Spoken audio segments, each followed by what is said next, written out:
39세의 루카 모드리치는 현대 축구의 조용한 천재로 기억된다. 발롱도르 수상자이자 챔피언스리그의 전설, 그라운드 위에서 우아함과 겸손함의 상징이다. 팬들에게 그는 언제나 모든 것을 침묵 속에서 견뎌낸 선수였다. 그러나 트로피와 박수갈채 뒤에는 좀처럼 이야기되지 않았던 순간들이 존재한다. 훈련장에서의 굴욕, 권력을 쥔 이들에게 무시당한 기억, 그리고 선을 넘은 라이벌들의 표적이 되었던 시간들이다. 수년 동안 모드리치는 그 기억들을 깊이 묻어두었다. 지금까지는. 왜냐하면 오늘 그는 자신의 커리어에서 그 누구보다도 증오했던 5명의 이름을 공개할 준비가 되었기 때문이다. 입을 여는 결정은 결코 쉽지 않았다. 커리어의 대부분 동안 모드리치는 공개적인 갈등 대신 침묵을 선택하며 대립을 피해왔다. 그러나 최근 자신의 여정을 되돌아보는 장문의 인터뷰 도중 한 가지 단순한 질문이 오래된 상처를 다시 열어젖혔다. 그 길 위에서 누군가가 그를 진정으로 상처 입힌 적이 있었느냐는 질문을 받자 그는 잠시 멈췄다. 그리고 희미하게 미소 지으며 이렇게 말했다. 당신이 생각하는 것보다 더 많습니다. 그 다음에 이어진 고백은 예상 밖이었다. 처음으로 모드리치는 차분한 겉모습 뒤에 자신조차 드러내지 않았던 분노와 실망 그리고 억눌린 감정이 살아있었음을 인정했다. 그리고 오늘 그는 마침내 그 5명의 이름을 밝히고 있다. 번호 5, 즈드라브코, 마미치, 지드라브코, 마미치. 루카 모드리치가 발롱도르 수상자가 되기 훨씬 이전부터 그의 커리어는 무대 뒤에서 막강한 영향력을 가진 한 인물에 의해 형성되고 있었다. 즈드라브코 마미치는 디나모 자그레브에서 계약, 이적, 그리고 선수들의 미래를 통제하던 인물이었다. 외부의 시선에서 그는 킹메이커였다. 그러나 모드리치에게 그는 깊은 분노의 원천이 되었다. 젊은 선수였던 모드리치는 자신이 거의 이해하지 못한 계약들에 묶여 있다고 느꼈고 아무런 설명도 없이 문서에 서명하라는 압박을 받았다. 비공개 회의에서 마미치는 권위적인 태도로 말하곤 했는데 한 번은 이렇게 말했다고 전해진다. 너는 이 클럽에 그리고 내게 모든 것을 빚지고 있다. 그 말은 조언이라기보다 경고처럼 느껴졌다. 모드리치가 자신의 미래에 대한 명확한 설명을 요구했을 때 돌아온 반응은 냉담했다. 기회는 미뤄졌고 협상은 질질 끌렸으며 그가 배은망덕하다는 소문이 돌기 시작했다.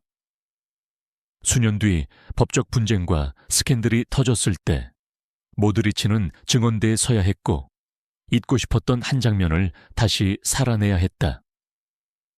그는 훗날 그 시기를 두려움이 기쁨을 대신했던 시간, 축구가 감옥처럼 느껴졌던 시기라고 표현했다. 이 이른 배신이 성공에는 보이지 않는 사슬이 따른다는 사실을 모드리치가 깨닫게 된 순간이었을까. 번호 4, 해리 레드냅, 해리 레크나프. 루카 모드리치가 잉글랜드에 도착했을 때 그는 그 이적이 마침내 더 큰 무대에서 자신에게 존중을 안겨줄 것이라 믿었다. 해리 레드냅은 그를 토트넘으로 데려온 감독으로 공개적으로 그의 시야와 지능을 칭찬했다. 그러나 문이 닫힌 뒤의 관계는 훨씬 더 복잡했다. 신체적 강함에 집착하는 리그에서 모드리치는 빠르게 의심의 대상이 되었다. 격렬했던 한 훈련 세션 도중 또다시 그라운드에 쓰러진 뒤 레드냅은 스태프에게 이렇게 중얼거렸다고 전해진다. 이 리그에는 너무 가볍다. 그 말은 곧바로 라커룸 안에 퍼졌다.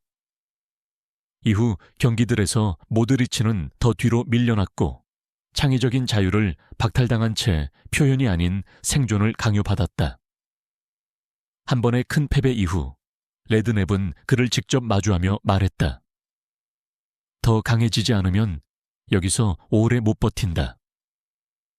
모드리치는 고개를 끄덕였을 뿐 아무 말도 하지 않았고 좌절을 삼켰다. 팬들에게 그는 적응하고 있는 선수였다.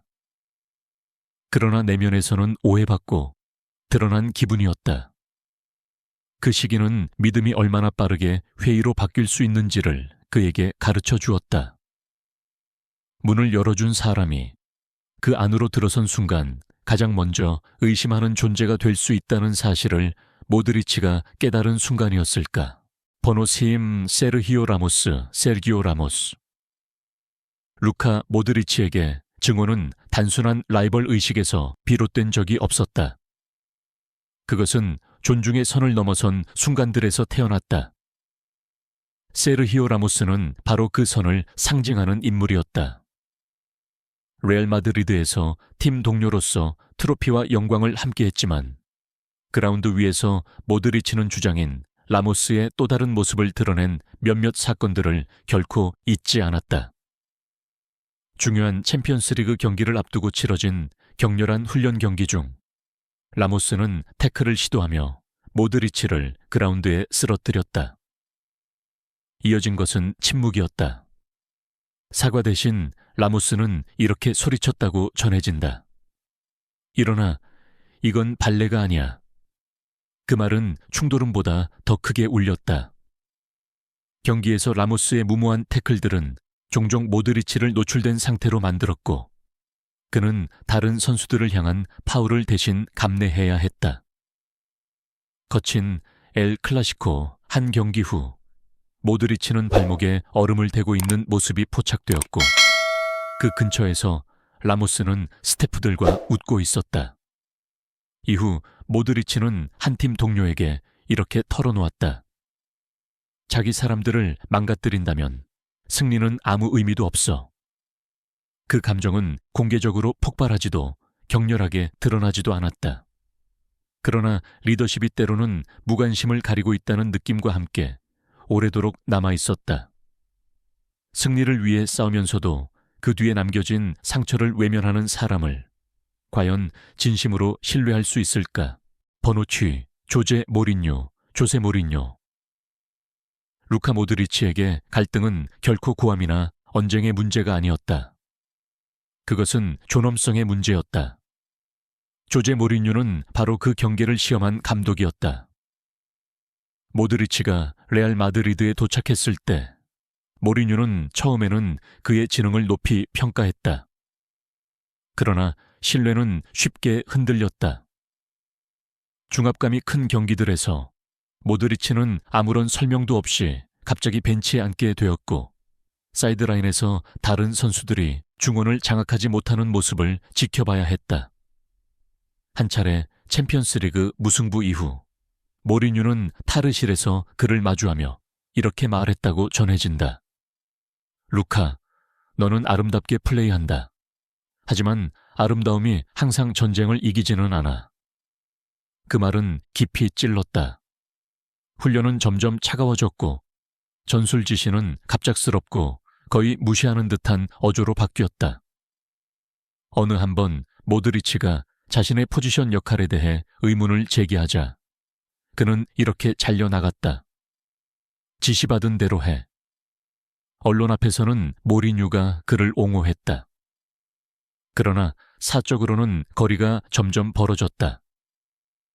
모드리치는 훗날 자신이 한 명의 사고하는 선수가 아니라 하나의 도구로 전락한 느낌이었다고 회상했다.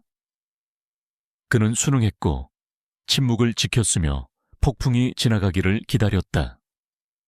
그러나 그 감정은 남아있었다. 권위에 대한 반감이 아니라 가장 믿음이 필요했던 순간에 의심받았다는 데서 비롯된 감정이었다. 존중이 조건부라면 충성심은 과연 살아남을 수 있을까? 번호 1. 질라트코 달리치, 신드라트코 다리치. 루카 모드리치의 커리어에서 가장 깊은 분노는 라이벌이나 클럽 감독에게서 비롯된 것이 아니었다. 그것은 가장 위대한 무대에서 그의 곁에 서 있었던 인물에게서 나왔다. 질라트코 달리치는 크로아티아를 역사적인 성과로 이끈 감독이었지만 미소와 메달 뒤에는 좀처럼 이야기되지 않았던 긴장이 존재했다. 모드리치의 국가대표 커리어 후반부에 접어들면서 나이와 기량 저하, 그리고 리더십에 대한 속삭임이 돌기 시작했다. 중요한 예선을 앞둔 한 비공개 회의에서 달리치는 모드리치가 여전히 90분을 소화할 수 있는지에 의문을 제기하며 이렇게 말했다고 전해진다. 우리는 미래를 생각해야 합니다. 방 안은 침묵에 잠겼다. 모드리치는 아무 말도 하지 않았지만 그 말은 어떤 태클보다도 깊게 파고들었다. 이후 그는 이른 교체를 당하는 경기들을 맞이했고 그의 권위는 서서히 약화되었다. 한 경기 후 좌절한 그는 팀 동료에게 이렇게 말했다고 전해진다. 나는 이 유니폼을 위해 모든 것을 바쳤는데 이제 다시 나 자신을 증명해야 해. 대중에게 그것은 로테이션이었다. 그러나 모드리치에게 그것은 신성해야 할 단 하나의 장소에서 비롯된 의심처럼 느껴졌다. 집에서 신뢰가 사라질 때 리더는 다시 어디에서 힘을 찾아야 할까? 루카 모드리치가 그 5명의 이름을 모두 말하고 나자 방 안에는 침묵이 흘렀다고 전해진다. 그의 목소리에는 분노도, 얼굴에는 씁쓸함도 없었다. 오직 피로만이 남아있었다. 그에게 증오는 복수에 관한 것이 아니라 사라지기를 거부한 기억들에 관한 것이었다. 각각의 이름은 신뢰가 금이 가고 침묵이 생존이 되었던 한순간을 의미했다. 그 이름들을 소리내어 말하는 것이 상처를 지우지는 못했지만 수십 년 동안 짊어지고 있던 무게를 덜어주었다. 그러나 여전히 하나의 질문은 남아있다. 그의 고통을 만들어낸 이름이 정말 이 5명뿐이었을까? 아니면 루카 모드리치가 아직도 스스로에게만 남겨둔 진실들이 존재하는 것일까?